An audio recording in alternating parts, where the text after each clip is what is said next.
ఆదికాండము 25వ అధ్యాయం 21వ వచనం. ఇస్సాకు భార్య గొడ్రాలు గనుక అతడు ఆమె విషయమై యెహోవాను వేడుకొనెను. యెహోవా అతని ప్రార్థన వినెను గనుక అతని భార్య అయిన రెబ్కా గర్భవతి ఆయను. You know that Jacob was an answer to prayer.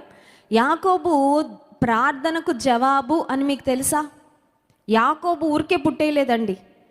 ఇస్సాకు రిబ్కాలు అనుకోకుండా పుట్టేయలేదు యాకోబు. He was not an unexpected child, but he was the most expected child. రిబ్కా గర్భం ధరించట్లేదంట, పిల్లల కొరకు ఎదురు చూస్తున్నారంట. ఆ సమయంలో ఇస్సాకు రిబ్కా కొరకు ప్రార్థన చేస్తే ఇస్సాకు చేసిన ప్రార్థన రిబ్కా పక్షంగా దేవుడు అంగీకరించి రిబ్కా యొక్క గర్భాన్ని తెరిచినప్పుడు ఈ యాకోబు పుట్టాడంట. అంటే ఈ యాకోబు ప్రార్థనా ఫలము అన్నమాట. ప్రార్థన ఫలము. ఏదైనా సరే ప్రార్థించుకోకుండా పొందుకున్న ఆశీర్వాదాలకి, ప్రార్థించి పొందుకున్న ఆశీర్వాదాలకి ఖచ్చితంగా తేడా ఉంటుందా ఉండదా?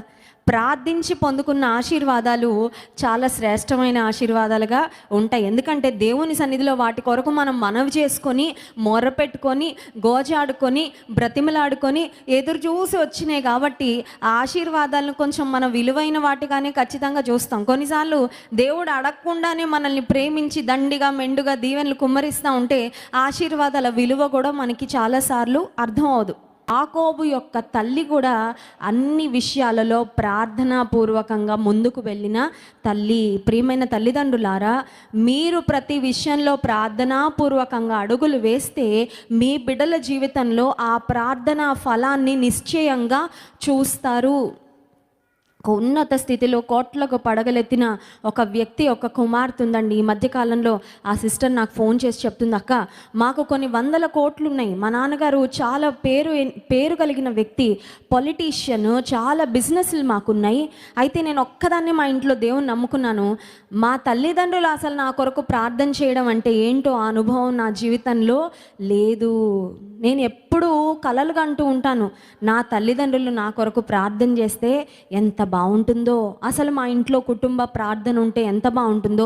నేను ఒక్కదాన్ని రహస్య విశ్వాసిని, నేను ఒంటరిగా ప్రార్థన చేసుకుంటాను తప్ప నా కొరకు ప్రార్థించే తల్లిదండ్రులు లేరక్క. నా కోసం వాళ్ళ ఎంత బాగుంటుందో, అసలు మా ఇంట్లో కుటుంబ ప్రార్థన ఉంటే ఎంత బాగుంటుందో. నేను ఒక్కదాన్ని రహస్య విశ్వాసిని, నేను ఒంటరిగా ప్రార్థన చేసుకుంటాను తప్ప నా కొరకు ప్రార్థించే తల్లిదండ్రులు లేరక్క. నా కోసం వాళ్ళు అవి కొనిస్తారు, ఇవి కొనిస్తారు, అవి ఏర్పాటు చేస్తారు, ఇవి ఏర్పాటు చేస్తారు, కానీ నా కొరకు ప్రార్థన చేసే ఆత్మీయత అయితే నా తల్లిదండ్రులకు లేదు. It is a distant dream. అది నాకు ఒక దూరమైన కలలాగా ఉంటుంది అక్క అని.